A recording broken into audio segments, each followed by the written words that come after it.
on this computer. Okay. Right, so let's see if I'm still restricted from screen sharing. So that's a bit of a problem in terms of going through the minutes. Dave, do you have the minutes with you? It should be on your email if you haven't saved it to your laptop. I don't have them, but we've always circulated our minutes. So is everyone happy who was there that the minutes of the last meeting are accurate?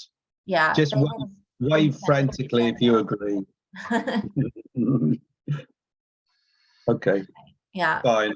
Great. Thank you. We'll take that as a yes. And so that brings us to our presentation. So yeah, like I said, today we're talking about tree planting and maintenance, and we've got Richard from Wandsworth Common and Annie from Harvey Road who very kindly agreed to share with us some of their insights from their own experiences of their own parks. So Richard, can I hand it over to you, please? Okay, I will try and screen share it, see where we get to. Fingers crossed. Excellent. Yeah, okay, excellent. So, in fact, anyway, there was supposed to be an earlier slide, which was an aerial shot of Wandsworth Common, which unfortunately isn't there. So I'm afraid, but I'll say welcome to Wandsworth Common anyway. Our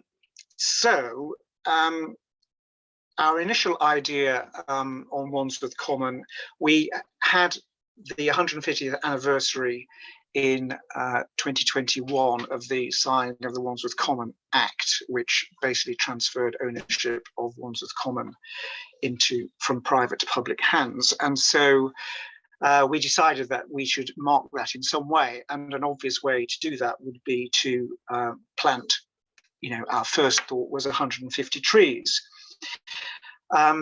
However, after discussions with Enable, who are the non-profit organisation which manage the common on behalf of Wandsworth Council, we decided in the first year to plant just 150 individual semi-mature trees.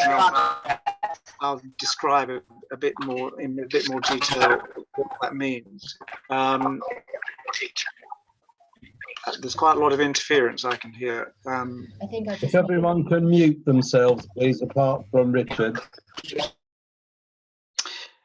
Anyway, after discussions with Enable, they said, okay, rather than plant 150 individual trees, which would have been quite a challenge, they said, why not plant what was called a mini forest. In fact, the Japanese concept is a miyawaki, which is basically an area of younger, more dense and faster growing planting.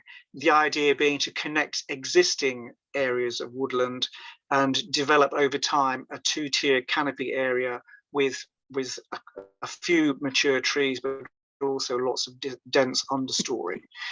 So, and I'll talk more about that shortly.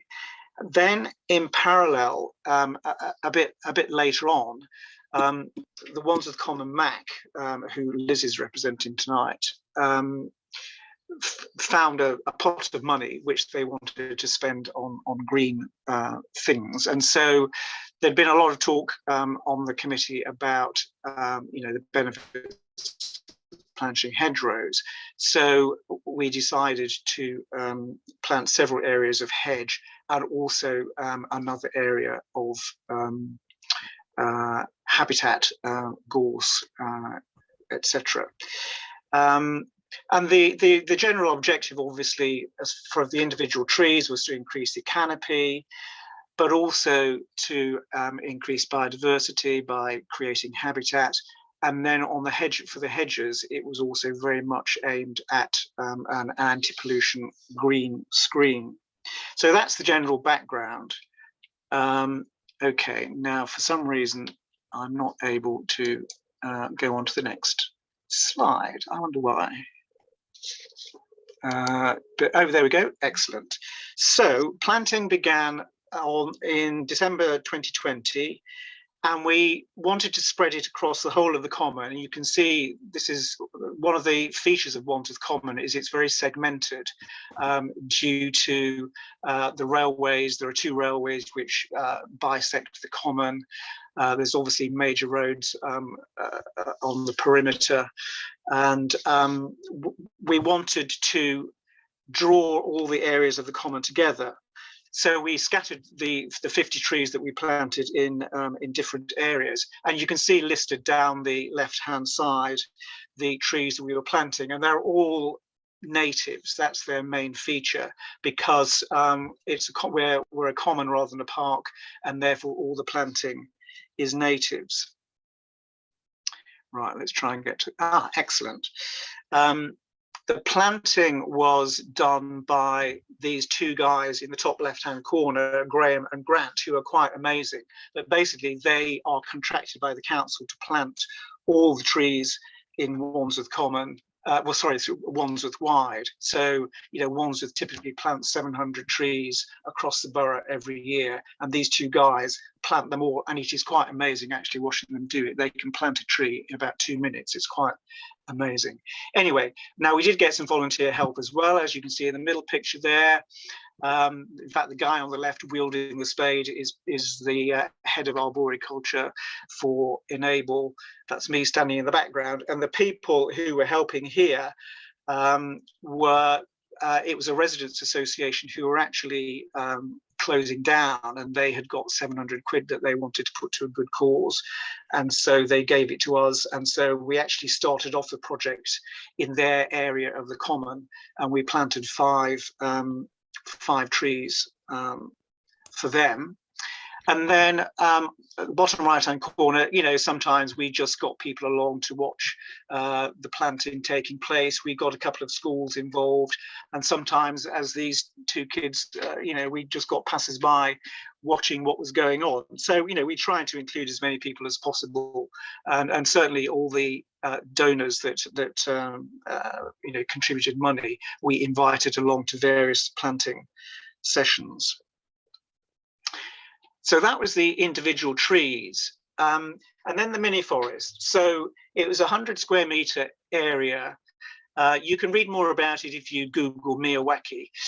But basically, the focal point in the top left-hand picture was 4 disease-resistant elms, and the reason we chose them was because we didn't have any mature elms for obvious reasons, but also because it was a way of creating habitat for some of the hair-streaked butterflies, and Simon helped us on that. And so the habitat creation was very much directed at attracting butterfly species.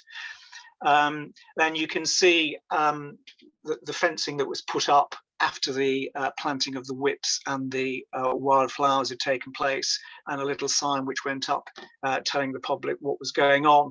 But basically, as well as these 4 individual trees, there were 200 whips. I think most people know what whips are, but they were buckthorn, blackthorn, dog rose and golden rose. Buckthorn and blackthorn in particular aimed at attracting butterfly species.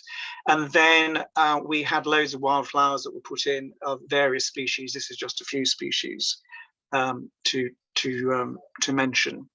And then at the bottom right-hand corner, you can see just a year later, it's grown into quite a dense understory area, and the tree.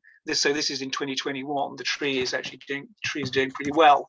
Now, somebody actually, this is one of the problems. Somebody thought they were doing a good thing, and they lobbed in one of these wildflower bombs, and so that's why the pink flowers at the front are not supposed to be there. But of course, everybody liked them, so they stayed there until the end of the season, when the managers of the common attempted to weed them out.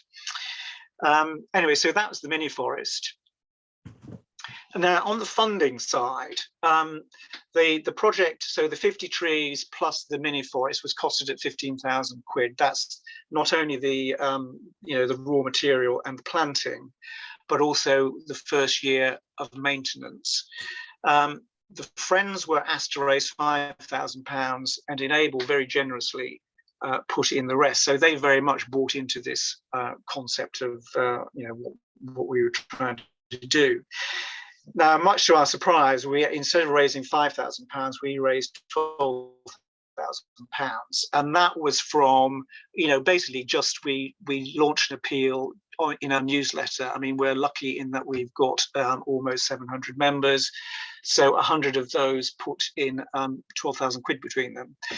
And so that meant that after the first year's planting was done, the 50 trees, we could carry on. And in fact, by the end of this coming season, we will have planted another 50 trees. So we planted another coming up. So all in all, we'll have planted 100, which is a nice round number. And the photograph on the right, just out of interest, that is an area that is mainly silver birches, but they were planted just over 20 years ago in a sort of a precursor period of planting. So it just shows you, what can happen over a relatively short period of time. I mean, okay, 20 years is a long time, but we've got there a very nice woodland area, which is an important area of habitat on common. So that's obviously what we're aiming for.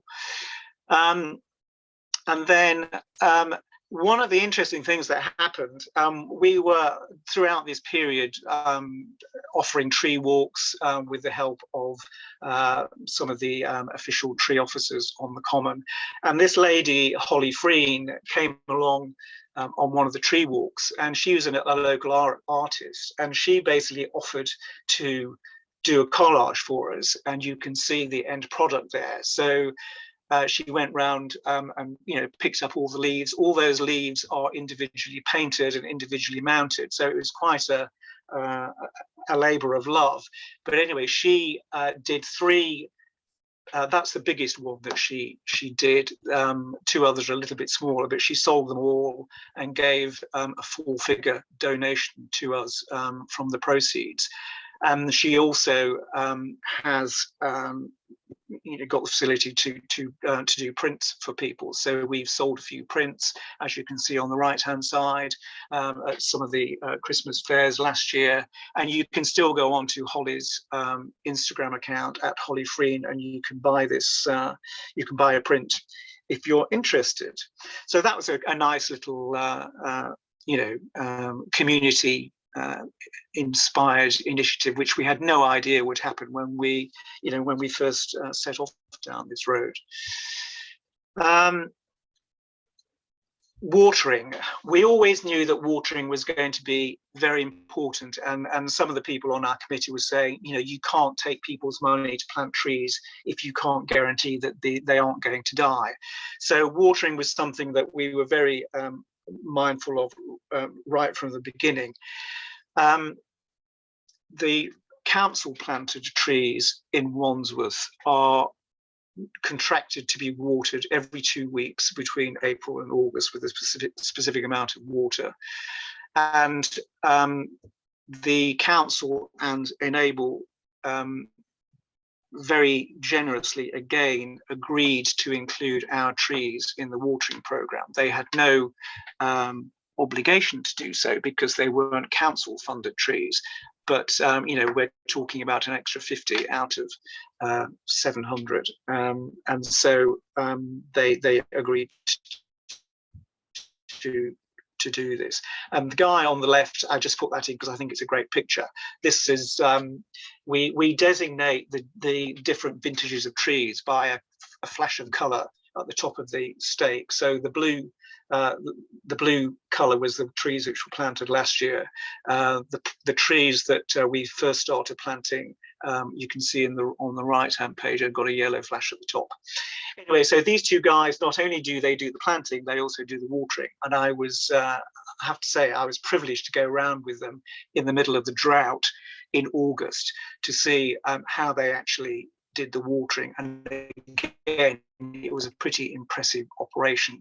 And during the drought, the frequency of the watering and the amount applied was doubled. with a little bit of pressure from Liz and myself, actually, when it comes to the older trees, because the contract only covers the 1-year-old trees, the newly planted trees. But because some of the 2-year-olds were looking a bit the worse for wear, they agreed to include them in the watering program as well. So that's watering. And then we come on to hedge planting. And now Liz can tell you much more about this in the Q&A if you have questions. But I will do my best here. As I say, hedge planting had been talked about as an anti-pollution screen. There are some corners of the common which are next to major roads, or where there are bus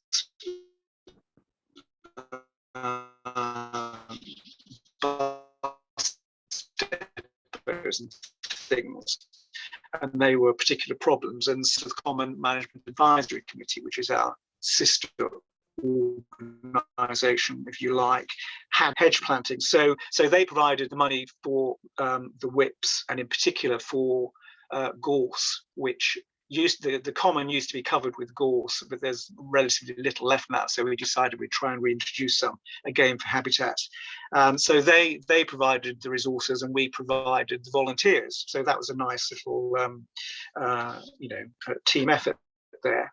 So as I say, 3 main purposes: anti-pollution, green screens, but also connecting different habitats with wildlife corridors.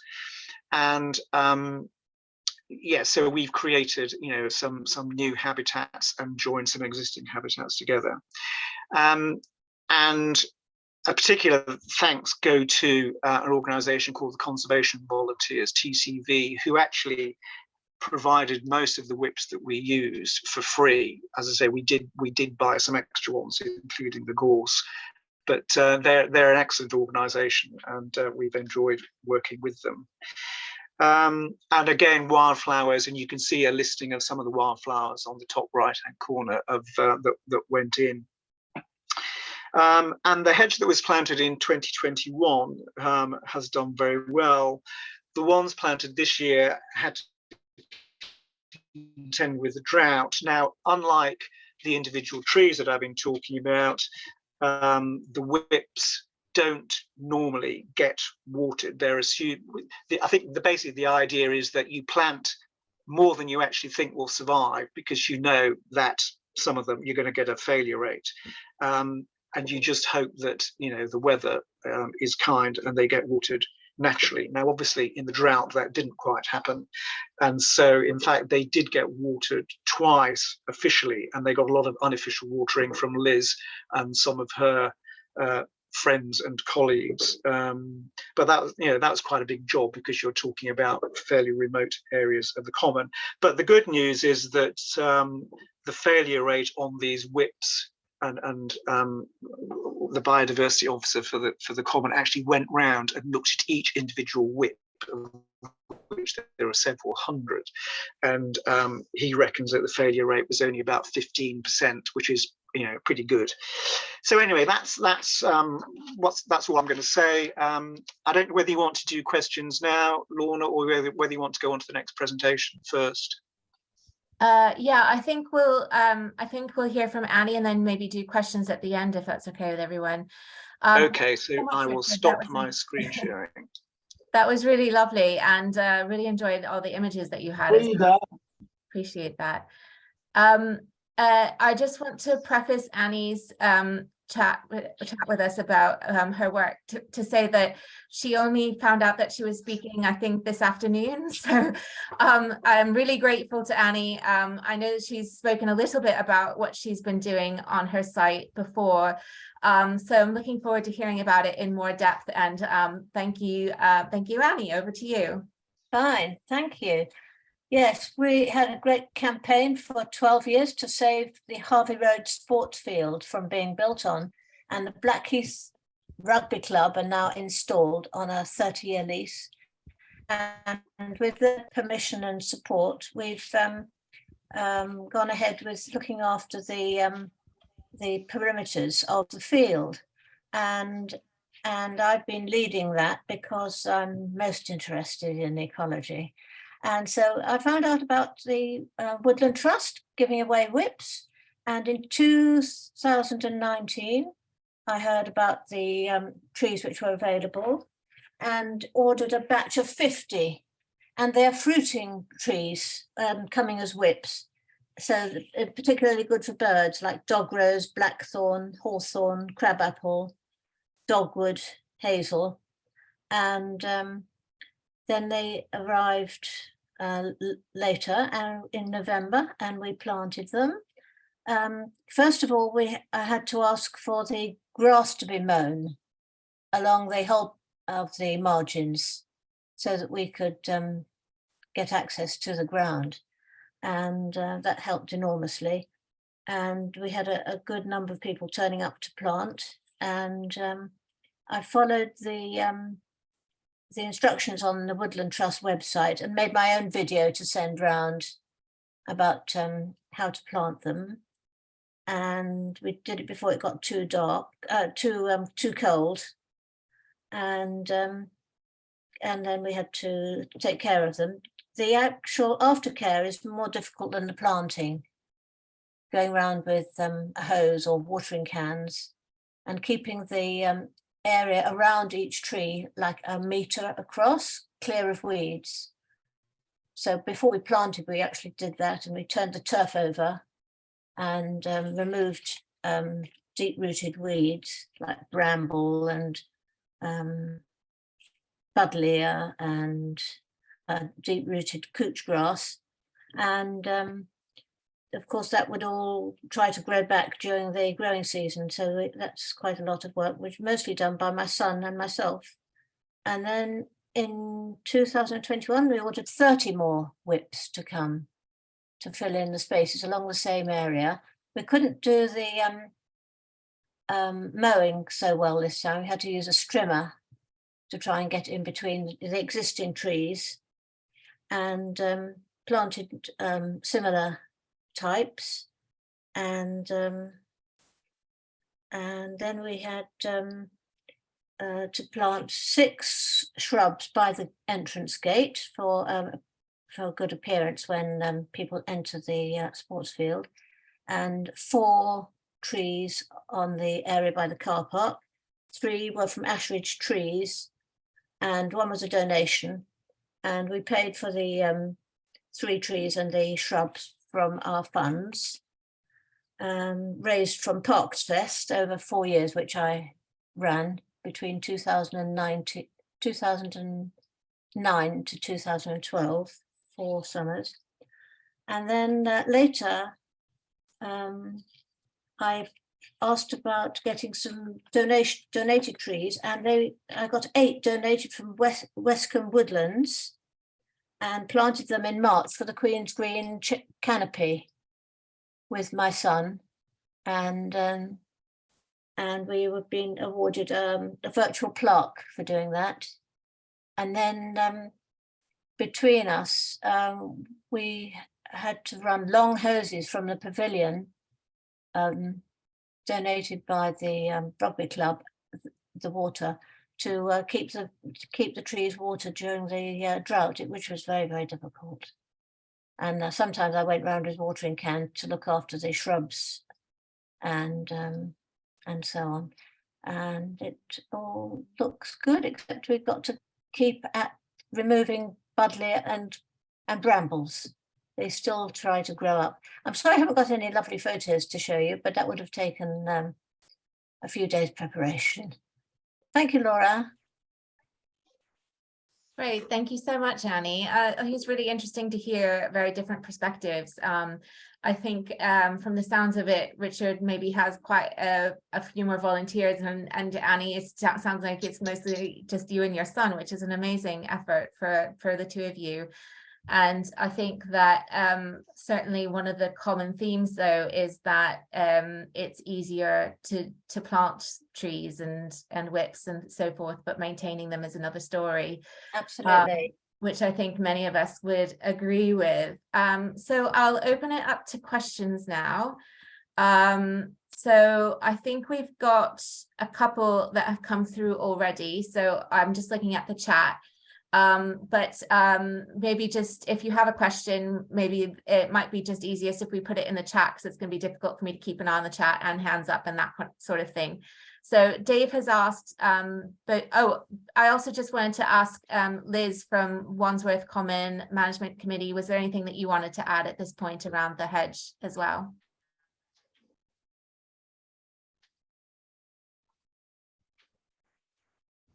Sorry, I was just unmuting there. I think Richard's covered it all pretty well, as ever, Richard. I think we did have a massive issue this summer with keeping the whips alive. We planted them over the winter planting season, so all in good time, and they kicked off brilliantly. And then as the summer got hotter and hotter, we really didn't have very much support in watering them. We knew that that was going to be the case. So we really had to go and take watering cans and do our best to keep them alive. The certain failures, the grey willow, which actually needs quite a wet situation to thrive, didn't do very well, and we lost most of those. And I would say the hawthorn did very well. So perhaps we can circulate a little note afterwards about which whips are good and which are not so good to actually use and what we had good success with. The other thing which Annie alluded to is that we registered all our whip planting. So we actually got in about 2,000 whips. And we registered all those plantings for the Queen's canopy, which is a small thing for some people and a bigger thing for other people. But it was quite a fun thing to do, to see all your plantings actually be on a national planting scheme.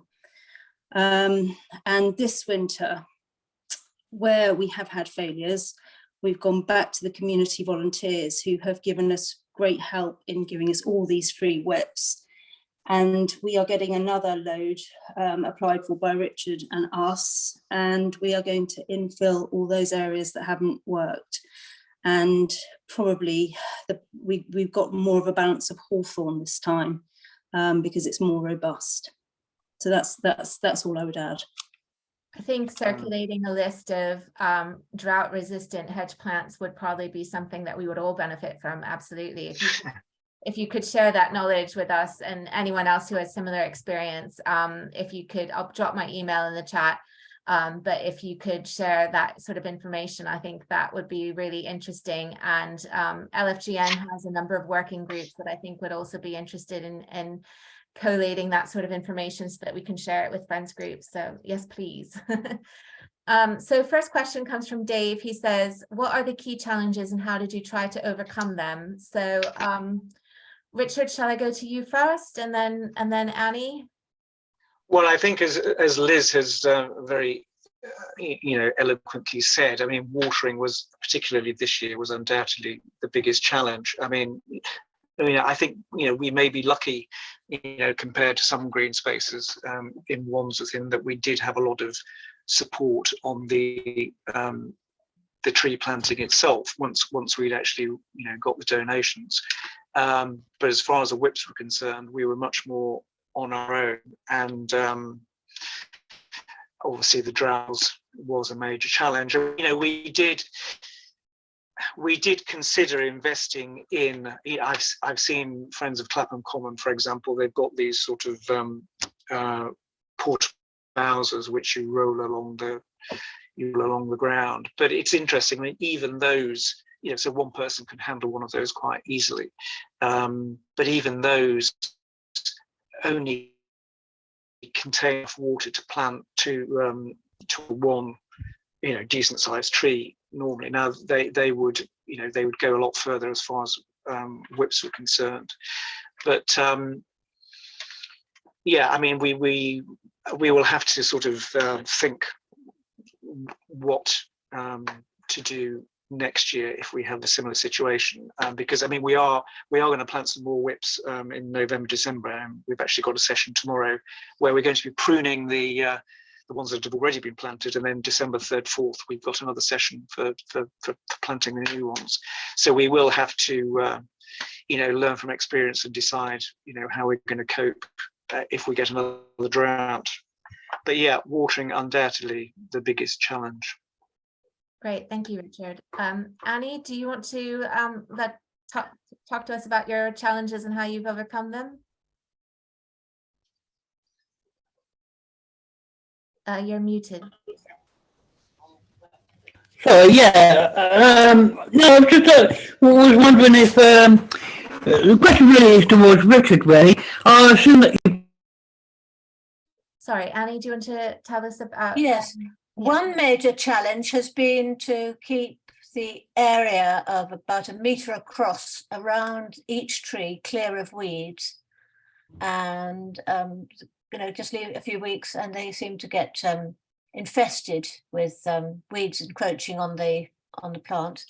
And another one has been someone removing the tree protectors, the spirals and the canes. And we found a collection of them in a black sack, and I think one of the friends or groundsmen have been pulling them out, which is a ridiculous thing to do. And then we find it hard to find where the trees are because they're very small, these little whips. And so I was able to get some more tree protectors, and then they were removed as well. So I reported it to the police, and they couldn't do anything. But my son found a sack full of them in one of the bins. So we were able to put some back. But they really need to be shown where they are with a cane and a spiral for some time. And we do have squirrels and things who like to eat the trees. And then we had the watering problem through the summer, which would take my son about 4 hours every other day.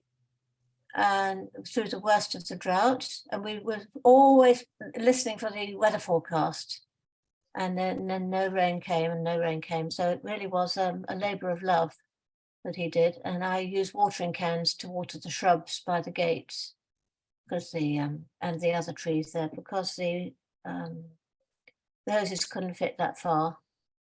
And we're having new water outlets installed around the outside of the pavilion, which will make it a bit easier, so we haven't got to go inside to affix the hoses.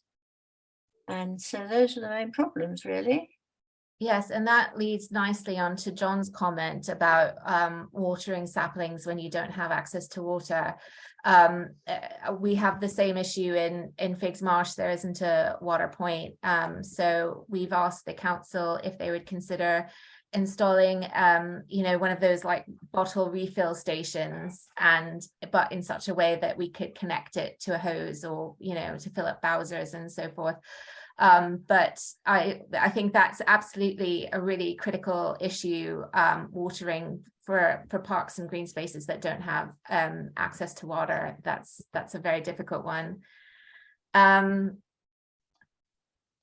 Just scrolling through the messages. So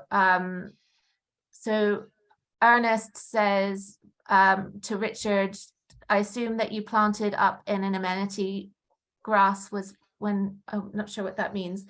Yeah, ask your question, or do you understand, Richard? Yeah, I think it's an interesting question, because obviously trees get planted in all sorts of different areas, and there's trees which get planted along streets, and there we were planting on the common.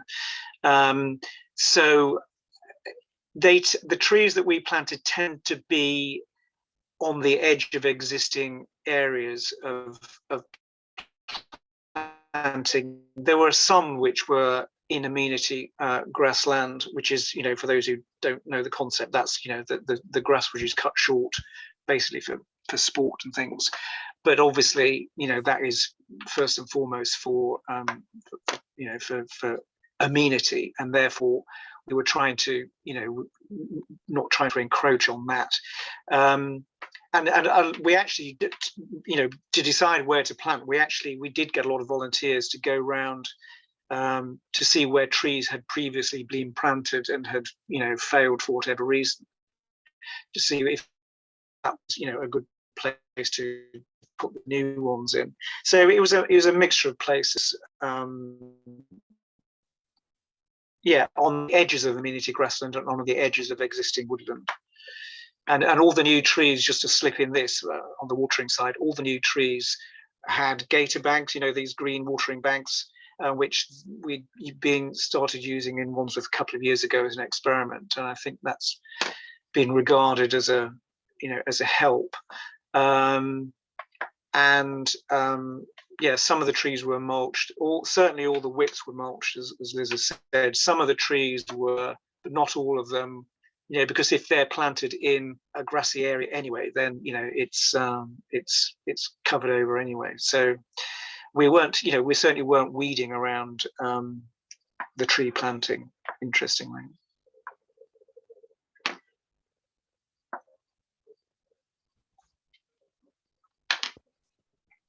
Sorry, I forgot that I was on mute.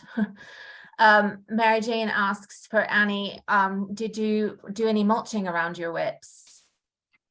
Yes, yes. My son and I went twice to the Parks and Open Spaces depot with all the empty compost bags I could track from around the garden, and filled them up with very good bark mulch from the depot, and filled up well, half in his car and half in mine car, and then we did that again later, and that's very, very useful to help keep the weeds down. Great. Mary Jane, did you want to ask a follow-up there? Right, now I'm unmuted. We found that sometimes our parks contractors, ID Verdi, will supply mulch to a friends group. But if they won't, and that might be the issue because you're on the rugby club's ground, you might be able to persuade local tree surgeons to give you wood chip for free, because they've got to dispose of it somehow. And that's what we've managed to use on Cannon Hill Common. Good 20 centimetres depth of mulch, ideally, and we put that very thickly on the UTC planting that Merton Council organised in Merton, and then no watering at all, because there was no water nearby, and we got about an 80% survival rate. When I looked in sort of early August, I thought, oh crikey, its survival rate's going to be about 40%. But when I went back in the autumn, things that had been looking completely shriveled had actually started sprouting again. Though part of the problem, of course, is that Woodlands Trust's whips tend to have smaller roots, and therefore they're going to find it a bit more difficult to establish than the whips that are bought in by councils. Great, thank you, Mary Jane. And again, on the subject of mulch and saplings, I see from Millie, she planted 60 saplings from Woodlands Trust, but lost about half in the first year. And yeah, just reiterating the amount of water that's required to keep these trees and whips going. Dave has put something in about his planting efforts. Excellent, 250 volunteers in one session. That's a good job for sure. Dave, did you want to say something about that, or are you? Well, I can just briefly say I put a couple of things in the chat, but just two things. The corporate volunteering is constantly flagged up as a fantastic thing by councils, but it's actually quite a lot of work to organise and supervise and to ensure is useful. And I think if you can partner with another organisation that's going to actually manage the corporate volunteers, and if you can get some payment from that organisation for the preparation work that you do, because they need to work with a partner on the ground, you know, and councils don't have time. So if your friends group is in a good, strong position because you manage a part of your site, or you really know what you're doing and you have the authority from the owner of the site to, you know, to go ahead, then you can work with a partner. But, you know, I think TCV do some corporate volunteering. They get well paid for that, but it's quite a big effort to make sure that they all arrive, they have the right tools, they know what to do, they're supervised properly, and so on. So it's not a magic bullet, but it can be helpful. Just one other final point I put in the chat about these days, virtually all the trees that we plant in our park, and we planted probably 150 in the last 5 years, are all fruit bearing, because we feel it's in this day and age, they should be useful as well as aesthetic. Great, thank you. And John talks about getting the local water companies on board. Yeah, I completely agree. If you're able to get them to support you with your watering efforts, then that's fantastic. In my local park, we tried asking, because there is a water point that like the circus uses and so forth, but they wanted to charge us like £1,000 a year, and obviously that's not sustainable for us. But I think one of the things that the climate resilience working group for LFGN is working on is to make sure that when we have hose pipe bans in the future, that watering trees and hedges and, you know, the any flora is protected, so that we don't lose more canopy. And, you know, obviously that's a downward spiral then. So were the protected whips, were the plastic protectors used on whips too for the hedging? So Elizabeth says that they didn't use that for the hedge in Wandsworth Common. So I think, Annie, you said that you did use the plastic protectors on your whips in Harvey Road. Yes, yes. And as you mentioned, that was due to protect predators, I think, squirrels and so forth, and also just to mark out where they were. Yes. Yeah. Okay, and Dave talks about where you can get mulch from, which we've got covered already. Anna from Manor Park says, I'd be interested to know more about the Trees for Cities initiative. Yeah, we've actually started working with Trees for Cities at GoParksLondon. I don't know if anyone's done a planting activity with them here. If so, maybe put your hand up. I just mentioned them. That's who we work with in. Sorry. But I don't know what their capacity is in terms of the number of projects, number of sites they can work with. You know, and also I don't know if they're getting quite so much corporate away days and corporate volunteering potential that they used to get before COVID. So. But at TCV also do corporate volunteering, organised corporate volunteering. But if you do get people coming into your park and you help to prepare, you should argue with whoever's doing it that you should get some payment, because if you're helping to prepare the ground and the project and what needs to be done, and then you're probably going to have to follow up afterwards to check that they've done the right thing in the right place.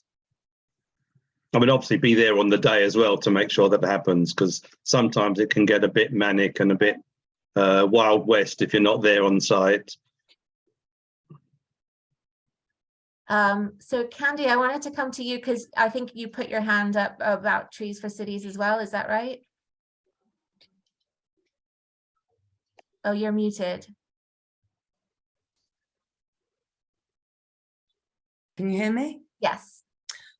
Yeah, this is quite different. This isn't about corporate volunteers, but we did get funding last year, but that was through all their schools initiative. And because I work with young people and children, we got some funding to plant at Ark in the Park in E16. And then they ran some competitions and we took photographs and sent in, and then you got prizes and seeds sent to us. So it's very different from what you're all talking about, but they were very helpful with me personally. and they've got a wealth of information for tree planting. Yeah, so I think they're definitely worth considering if anyone here is, looking for support with a tree planting initiative. I think somebody put their website in the chat. Candy also asked if she can keep wood chip in bags now until planting in February 23. Does anyone have an answer for that one? Or has it already been answered in the chat? Sorry, I'm just going through in order. I would say yes, but it's probably best kept dry. Otherwise it'll turn into compost. Can I speak? Yes, go for it. Yeah, that's a really great answer. It's what I thought, because when I've received it from the local council, and I have got to chase them because they were doing some tree surgery just last week. But what I was worried about was that when I receive it, it smells absolutely lovely. And it is curiously sort of damp. It's almost as if the sap is in the wood. And I was worried it would all go moldy. Great. Well, that's really wonderful. I think we've covered all the questions now. So that's fantastic. Thank you everyone for your wonderful questions. And thank you again to our presenters for their really interesting and inspiring presentations. Thank you. It's much appreciated. So lots of you have already posted updates around what you've done around trees and maintenance in the chat here, but I think it would be great to do our just a minute where we do updates from friends groups.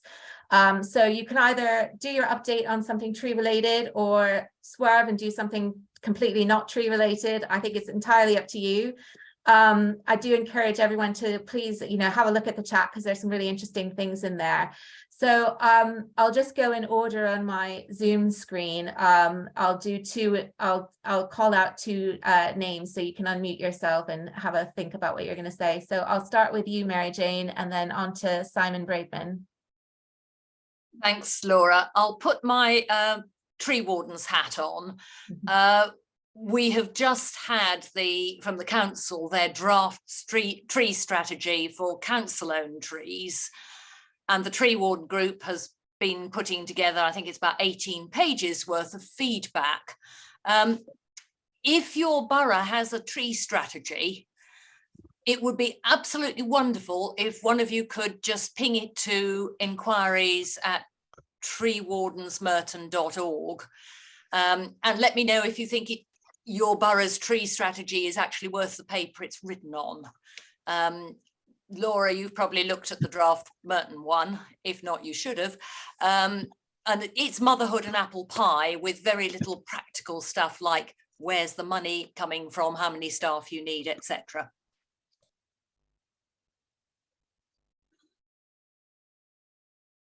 Great, thank you, Mary Jane. Simon Braidman? Yeah, just say that project at Pinner Recreation Ground Wood Meadow is doing very well. We're pleased with it. Most of the wicks that were planted survived the drought, and the wildflowers look amazing. Annuals had a very good display, and perennials are starting to emerge. And the best thing of all is we're finding species, invertebrates associated with grassland. So that this is a mowing stopped. We found long-winged conehead. We found the larvae of common wainscot moth and a number of grasshoppers. And it all because, and it wouldn't be there, but now it's come out of mowing and it's now a wood meadow. We're finding species just have appeared, and we saw a lot of small copper and common blue, and we planted their food plants. We had a massive planting of common sorrel a few weeks ago, raised from seed. It's brilliant. Great, thank you very much, Simon. I think it's Nia, is that right, Nia, and then Helen?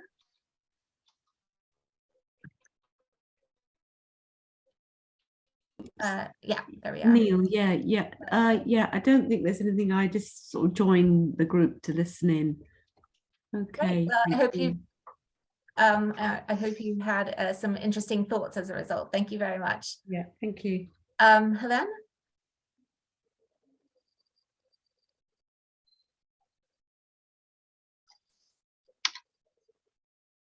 You're muted.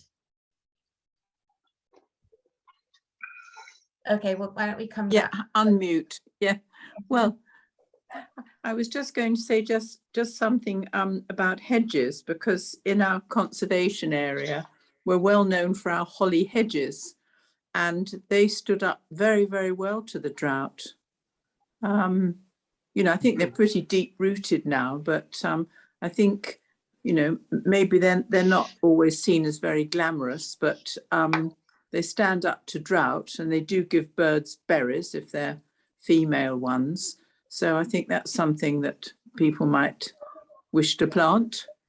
And we found in our area that if the branch of a tree falls down, I mean, in the road that I'm living in, a branch of a quite healthy tree just fell down. I think they actually get hit by lorries who come whizzing past.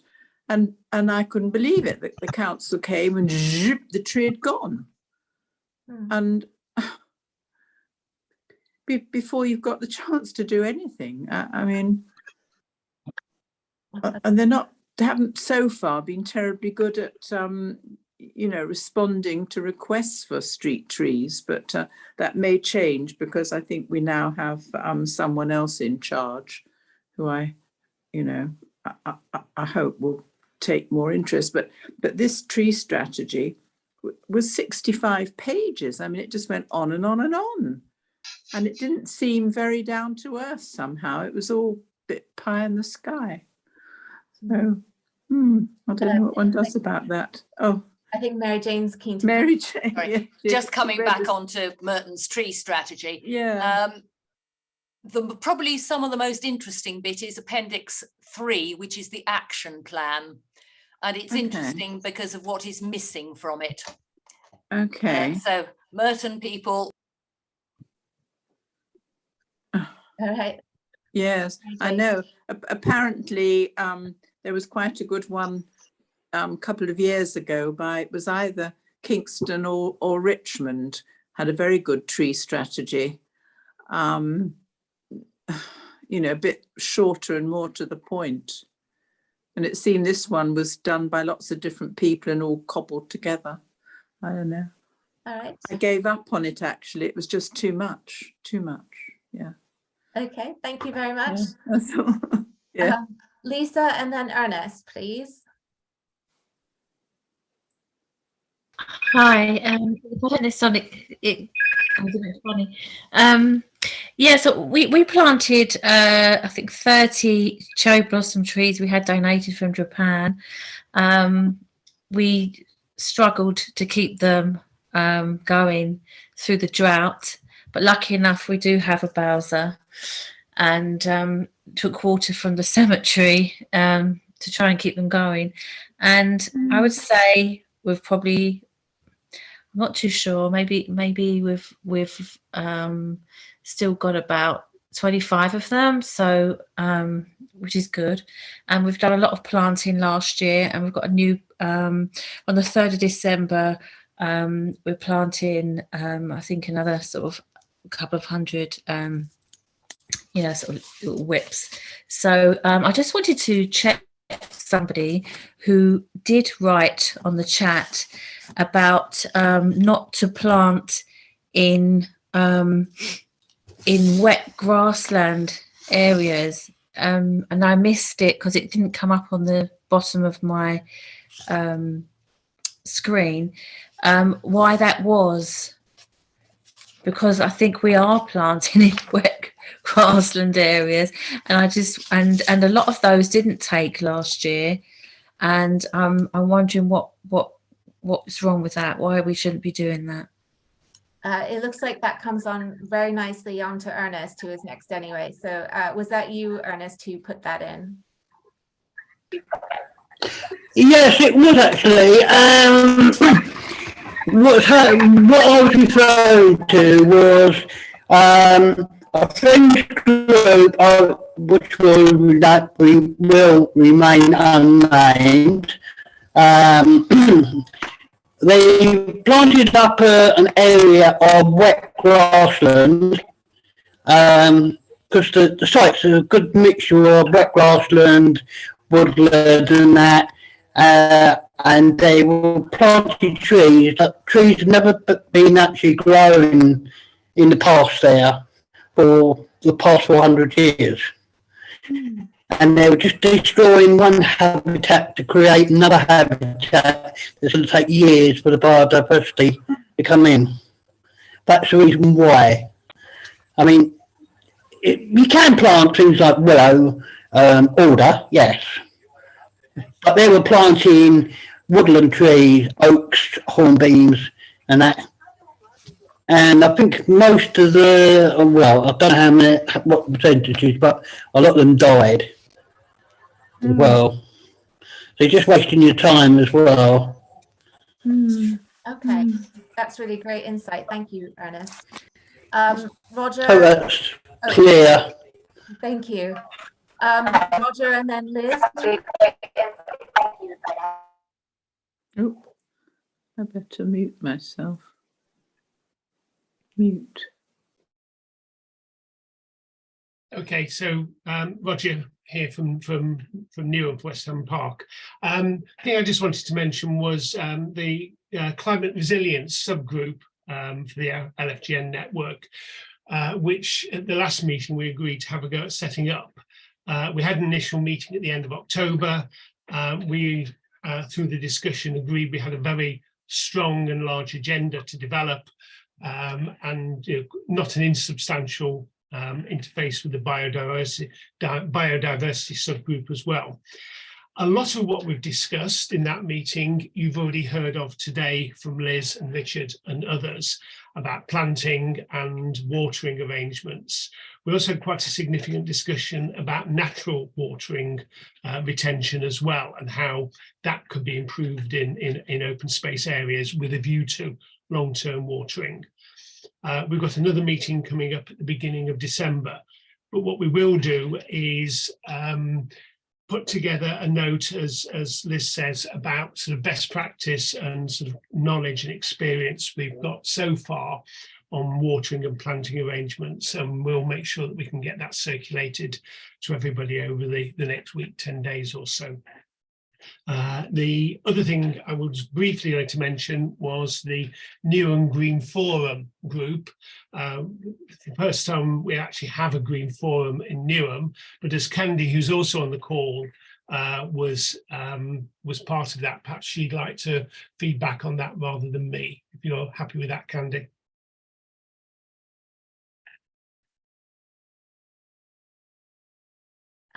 Yeah, go ahead, Candy. We can. It was a pretty exciting meeting, wasn't it? I mean, basically, because I think a lot of people have identified that there's no sort of cohesion, there's no sort of cohesive voice, and it's been difficult to get councillors in different wards sort of on different groups, whether those be friends or more formal groups and parks, to sort of get things moving in Newham in terms of particularly around sort of climate change, greener areas, well-being, places that are safe for public and young people to go to. So it was a very big agenda, but what was great about it was that, you know, GoParksLondon is very different, and all of you are doing such amazing work, and we identified that was very different from a lot of voluntary groups who are growing amazing things. They're doing amazing projects in sort of green spaces around Newham. So it's a sort of exciting time, and I feel I'm sort of waiting. We're going to have another meeting, but I'm sort of waiting just for the people that are sort of leading on it, sort of us to find sort of coherent way of working together, because from my point of view, I want the London Borough of Newham to have realistic and proper sort of agendas around green issues, and to encourage, and you know, I see the benefit all the time of green and spaces for children and young people, and we want all the parks to be, we want to increase biodiversity, but we want all the green spaces to be safe and healthy and places where people can volunteer and join in. Yeah, well said. Thank you, Candy. Liz, over to you. Railway Fields. Hi, yeah. Well, we're in a slightly different position from most of you in that Railway Fields is the headquarters of Haringey TCV. So we don't plant the trees, generally speaking, they do, and they maintain the trees. So our role really is education and helping to put on things like tree planting workshops, because a lot of people want to plant trees, but they don't know how to plant them properly and they don't know how to maintain them. So our next one will be on the 3rd of December. And we're going to build a whole kind of little tree festival around that. There'll be, you know, things going on as well as the tree planting workshop. But the center of it is trying to teach members of the public how to plant trees successfully. TCV give away a lot of whips at this time of year, and they also give them away to people who might want to put them in their gardens and things like that. And so we're trying to help people to maintain those in their own spaces. One of the things that we do find is that there's an awful lot of enthusiasm for tree planting, but not a lot of knowledge about how to keep them alive.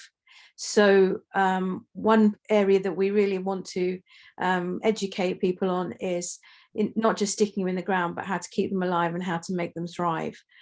I just want to say about Haringey in general, trees in Haringey there seem to be some issues around that. There's a place called St Anne's Hospital where 50% of the tree cover is currently under threat, and at a time when the canopy is very important, this particular developer is trying to knock down is trying to get rid of 50%. I just wanted to get that in quick, and if anybody is interested, follow Friends of St Anne's Green Spaces. Thank you. Great, thank you very much, Liz. John, Paul, and then Alona.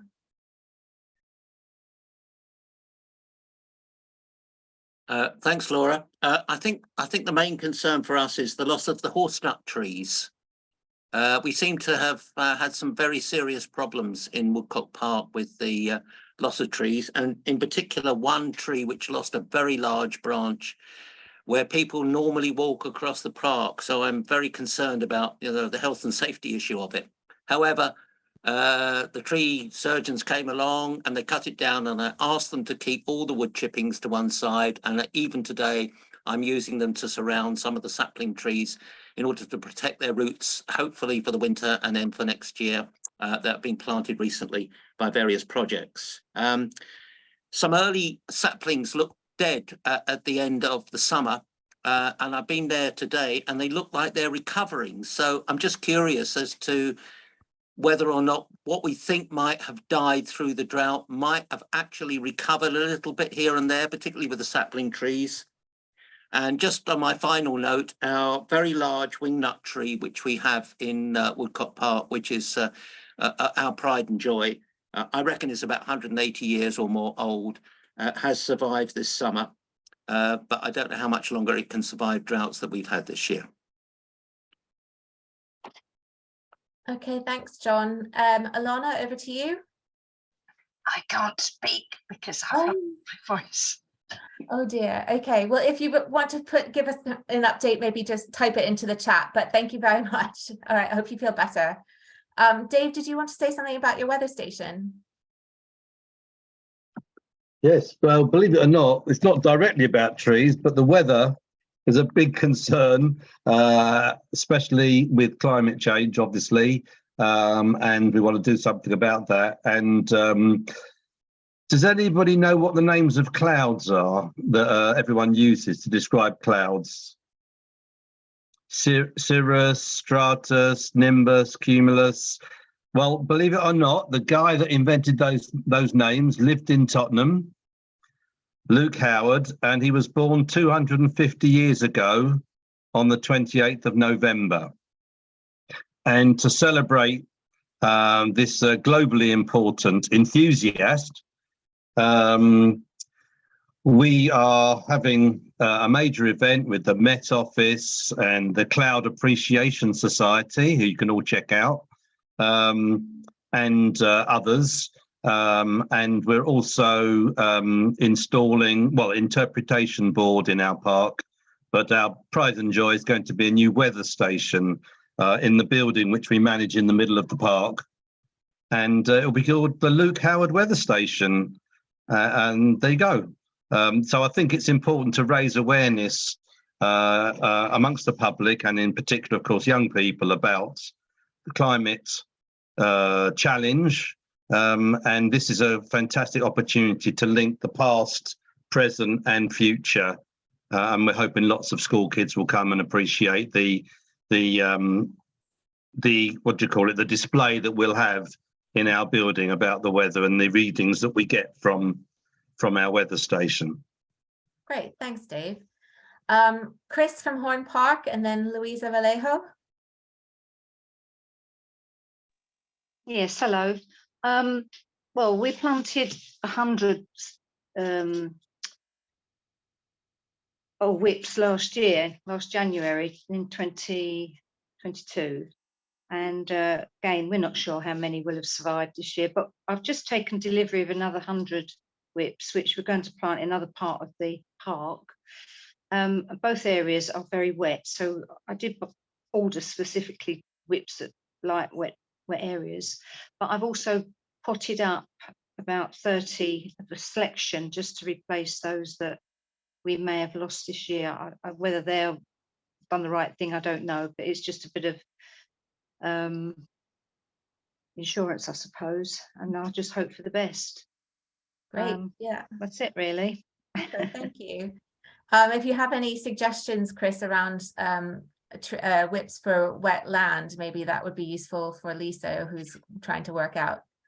Well, we got ours through the Woodland Trust, and I've only just taken on coordinating the gardens area of the Horn Park Friends, and they do mention, gives you a clue as to whether, you know, what whips go where, really, and it just said these were suitable for wet areas, so I ordered a pack of those. Oh, great. And I've also ordered some hedging, which we're going to put in just to fill gaps in an existing hedge, but they're whips as well. But yeah, it's trial and error, really. I'm a bit worried about, we haven't got very many volunteers, and just a bit worried about having to clear away a metre around each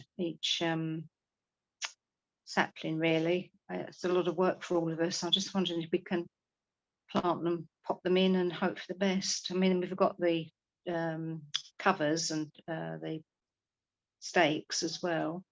But anyway, has anybody, has it definitely got to be a metre? Has anybody tell me that we've got to clear away a metre's worth of weeds and grass? It's a lot of work for the four of us.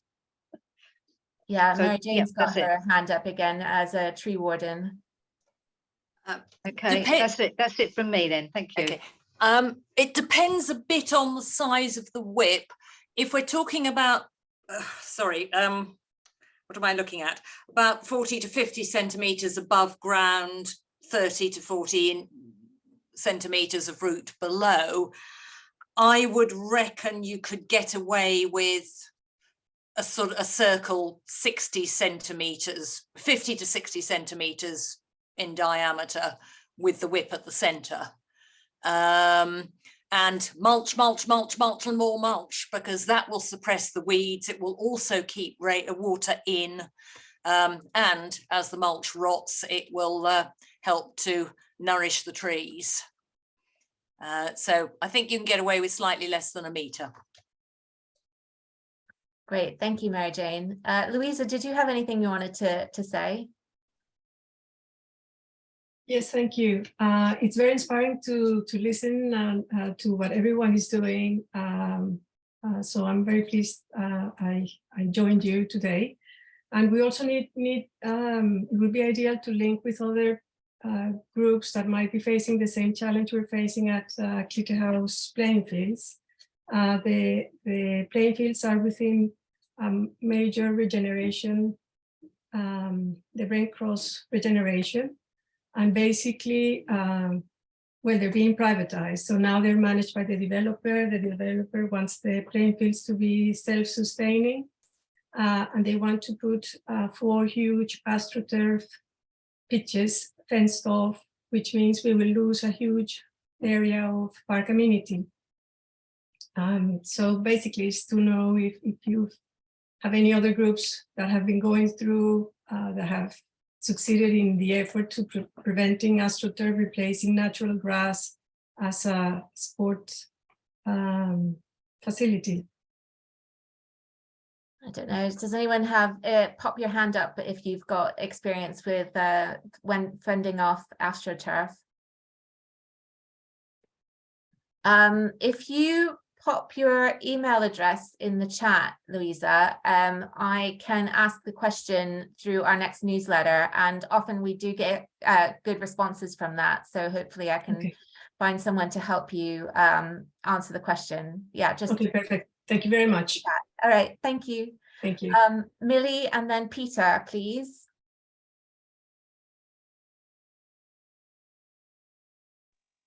Hi, sorry, avidly listening. So we have 2 urban parks, and really our main thing this year is we're going to try and build some way of having a slanting roof coming off our container so that we can try and then put some guttering and have 2 water butts to at least have some water in one of the parks, as we don't have any tap at all. And we were taking litres and litres from our own homes, which was really hard. But other than that, I would say we're planning to plant a hedge. So it's been really helpful listening to everyone today and just hearing who mulches and who doesn't and how it works. But that's really it from us. We're enjoying being able to help improve the parks with increasing of canopy and also trying to create that sort of corridor with a hedge. So it's exciting times. Thank you for the meeting. Wonderful. Thank you, Millie. Peter, over to you. Well, first of all, thank you very much for the discussion, particularly Richard and Nanny. We come from it from a slightly different point of view, is that we've got 70% of secondary woodland on what was a common land. And we've spent the last 10 years taking trees out as part of the Forestry Commission requirement to open up the canopy so we can get more light in and open up glades and rides. But tonight has been particularly interesting for me because it's made, well, we're in the process of having to write a 10-year management plan for the common. We have one, but it comes up for renewal, and it's quite clear that the trustees are doing far too much. And as I listen to all the different jobs that have to be done, I've realised that we've got to make some recommendations, and this discussion has been very useful to me. For instance, we're responsible for all the trees on the site, and we're crisscrossed a little bit like the other commons with roads, and we're responsible for them. And ash dieback has been an enormous problem for the trustees in the last 2 years, and we've had to pay for the removal of a number of trees, and that has drained our energy from some of the more creative stuff. Having said that, as we're clearing masses of holly, we are also opening up rides and glades, and we're planting a little bit like Richard was describing, all those woodland, smaller species along the rides and opening up the glades. Everything I've heard tonight is reassuring. We all seem to be going in the right direction, but it's quite tough in ensuring that there's enough volunteers to do all this work, and we need to give a lot of thought to it. Thank you ever so much. It's been really useful. I'm very grateful for. I'm pleased I came tonight. Thank you. Good, great. Thank you, Peter. John White, and then Richard from Priory Gardens, please. Hi everyone. Yeah, really interesting. I came mainly because we're doing quite a lot of putting the hedges in and stuff. So I've just got a few hundred whips just as for a little churchyard where we're doing a pocket park. So I've now got a bit of a headache. Do we put mulch in or not? Does the mulch get all sort of rotten and fungi or whatever. But anyway, so I'm sure we worked that out. So I'm from the Friends of Marlin Park. We've had a couple of really good weekends of planting thousands of bulbs in a little woodland area. That's gone really well. Lots of new people coming along and lots of old hands. And then our usual staple diet of litter picking doing this weekend. So that was really good.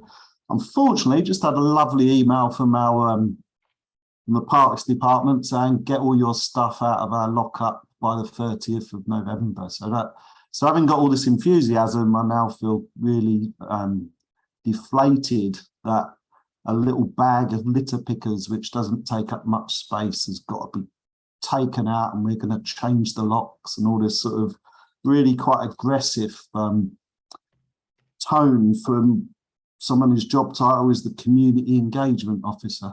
So a bit of a downer, but I'm sure we'll get through it. Oh, and we've had a donor offered to give us about 5,000 to 10,000 quid, which we're hoping to turn into a base to put all tools in. But we're finding it, the council are being, no, it's our park, it's for us to, you know, and they're being really quite anti. So a little bit depressed over it, to be honest. But anyway, the rest of the stuff cheered me up tonight. Oh, good. I'm sorry to hear Can about we that. ask for a vote of solidarity from everybody for Marlin Park, Friends of Marlin Park, so that you can say to your council that you've got the backing of the London Friends of Green Spaces network, because that attitude is very 19th century, let's face it. That would cheer me up, actually. All those in favour? Yeah, it looks pretty unanimous. Unanimous. Okay. Thanks, guys. Thank you. All right. Thanks, John, John. if we can help in any other way, do contact me. What council is it again? It's the London Borough of Look for Ramen. Tower Hamlets. Oh, Tower Hamlets, yeah, okay. I know there's been attempts recently to set up a Tower Hamlets forum. I think Victoria Park Friends are very strong. Maybe have a word with them. Yeah. All right, thanks, John. Is that the borough that had the London in Bloom Awards? Yeah. Is that the borough that had the London in Bloom Awards? This is the irony of it.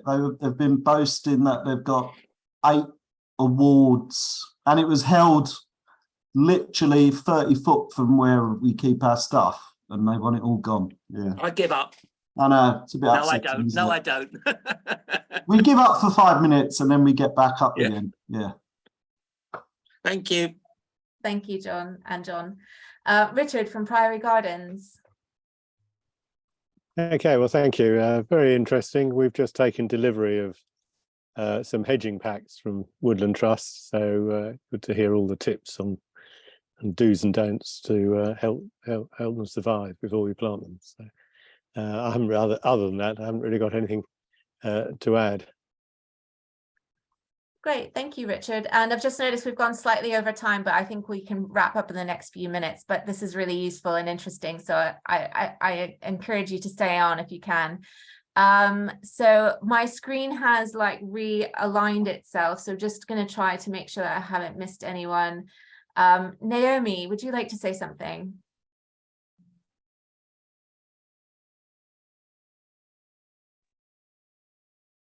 Hi, thanks. I haven't really got very much to say. We've got a very tiny little parklet, and what we're trying to do, we haven't got any trees as yet, but we're trying to reclaim it from fly tippers. And we've been successful with one parklet. It's had no fly tipping on it since April when we started planting it. With plants, no trees. It's not suitable for trees unless they're in huge planters, which we don't have any money for at the moment. Although I think now we've got a bank account, we can apply for grants and what have you. And we've just started a second one on a very busy traffic light corner, again in an attempt to stop fly tipping on that corner. So basically the point is to stop fly tipping and then get trees and other stuff in place. Great, that sounds like a good plan. Thank you, Naomi. Anna from Manor Park, and then Simon from Burgess Park, please. Hi, yes. Thank you for like a really interesting meeting, and good to see people from Merton here because they're our neighbours and we share ID Verde and probably some other things as well. I mean, I'm all struck by some of the stuff you guys are doing because we've got we're lucky really. It's quite a small urban park in the middle of town, and it was formed from gardens of like manor houses, so we're very fortunate. We've got some lovely trees already, but it's not suitable for whips and hedges and things, although hedges maybe. So we're mainly known, I think, really for events and community work, but we've done some very successful planting. So we replaced an avenue of hornbeams that had originally been horse chestnuts years ago, and they died, I don't know, in the 1970s. And we've got that. And we've also got an urban orchard and no-mow areas and wildflowers and native, not wildflowers and bulbs. So we've done quite a lot, but we have a social orchard, which we're really proud of. And it's on what was really unused land, but there was a lot of hardcore. Now, we were told that this was suitable for fruit trees. And indeed, they're 3 years old now, and they've semi-flourished. They look good, but they don't produce any fruit. I think year one, we got 1 cherry, and then I think we got 2 plums last year. And we have been plagued with vandalism and all sorts of problems. You know, the whips that we did have, the foxes, for some reason, dug all the whips up within, we planted them again, and then people dug them up, so we kind of gave up. But we want to expand the social orchard, but we need to solve this problem about why no fruit. And we've been, the arboriculturalist here in Sutton is terrific, but he doesn't have an answer on this. So that's our dilemma. But yeah, it was really, I've really got lots of ideas from tonight, so thank you. I know the fruit trees in my garden have taken a few years before they've yielded any fruit. I don't know if other people with fruit tree experience. I think, people say, oh, we had the fruits, but some of our sister parks have had fruits in year 2 and 3. Okay. I don't know then. Mary Jane, tree warden again, expert. Just a question, are the ones that are planted self-pollinating or cross-pollinating? And if they're cross-pollinating, you may need to put in more and also do anything you can to try and encourage some insects to come. Maybe, I don't know, flowering plants that will bring bees along or something like that. That's very interesting. They are meant to be, we've got advice on them. So some of them, I'm not a tree expert, some of them are self-pollinating. The apples are cross-pollinating, but we have several. But it's not, because the soil's so poor, there's not a great deal of sort of flowering stuff. It's miles from our wildflower garden. We have planted wildflowers, but they haven't done terribly well. So that's an interesting idea. Thank you. All right, thanks, Mary Jane and Anna. Simon, over to you. Thanks, and thanks for the presentations. I enjoyed hearing about all your work, and as others have said, it's quite inspiring to listen to. I just wanted to bring to your attention a new initiative by Butterfly Conservation, the charity which I support as a volunteer and trustee. It's called Wild Spaces, and this is really going to kick off next year, but it's encouraging people to create spaces for butterflies and other insects to feed, breed, and shelter, so where they can complete the whole life cycle. And these can be large or small, and could be in gardens or in parks. But the green spaces that you all are friends of and manage would be great places to create wild spaces.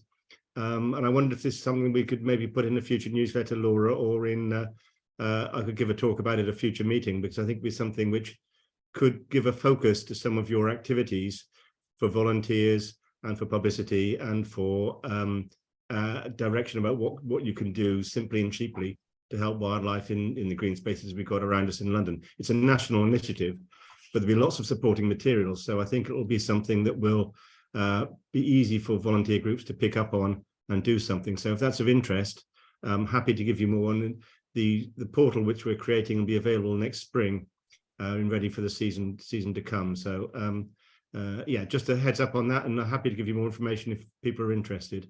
Yeah, please do send anything over. I put my email in the chat already, but we have a, it was interesting to hear, actually, I think it was Richard who said in his chat about the buckthorn and blackthorn being planted specifically for butterflies, which is really interesting.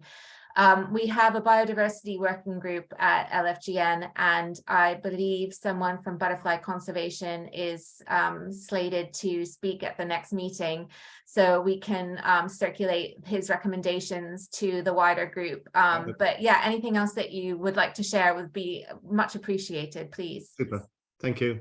Great, thanks. Let's see, that brings us on to Roger Chapman, please.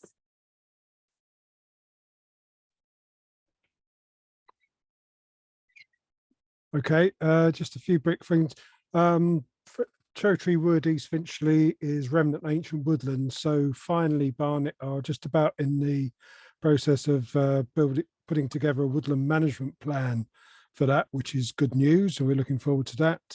We are also, as part of that, and in addition, we've already been planting some willow in the wood in some of the wet areas, and there's already hazel growing there, and we're cropping those and using those to create willow and hazel wattle fencing to keep around some of our grassed area or some of our flower areas to protect them. So that's something we're doing at the moment. We're also holding a Christmas decoration event for families on the 11th of December, and that will be using all natural materials which are currently growing in the wood. So we're doing okay there, and we're just planting up some raspberries and rhubarb around in our orchard area to keep going with the food thing, which I know it is something which I think Dave mentioned earlier on that they're doing in their area as well. That's it. Great, thank you very much, Roger. Tina and then Glynis, please.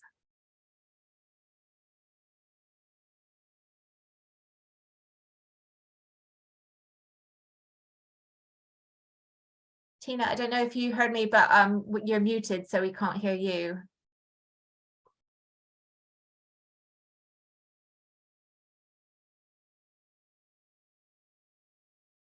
Okay, well, I think Glynis has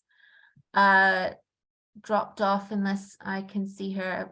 My screen keeps rearranging all your squares, so I just gonna track and make sure I've not missed anyone.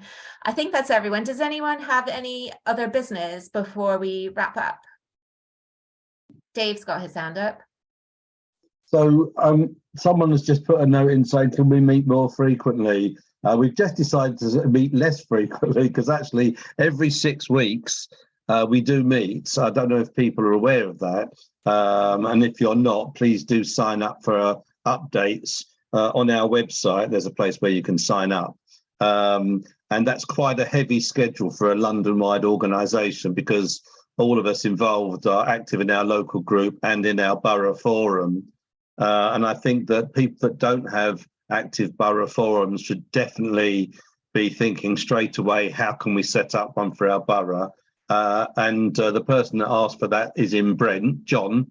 So I think maybe it's something that, maybe you can meet more often in Brent to share good practice and ideas and stuff, as well as our London meetings. So we meet every 2 months. We alternate between these showcase meetings, which I must say has been exceptional today because of the amount of contributions everyone's made. Thank you for that. And we then meet in 2 months' time. I think we're having a general meeting, the next meeting, and then the one after that is a coordination meeting. But in addition, just to show that we do like meetings, we're actually having a social.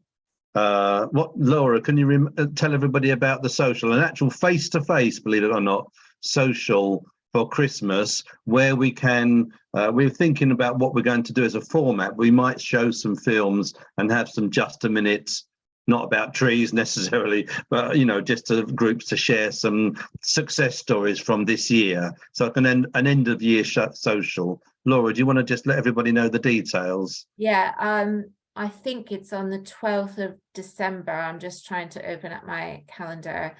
But it's circulated to both the LFGN and GoParksLondon email list. So hopefully you've all seen it in our newsletters. Yeah, 12th of December, 5:30 p.m. at the gallery at 70 Cowcross Street, which is really close to Farringdon Station. So hopefully it's convenient for everyone.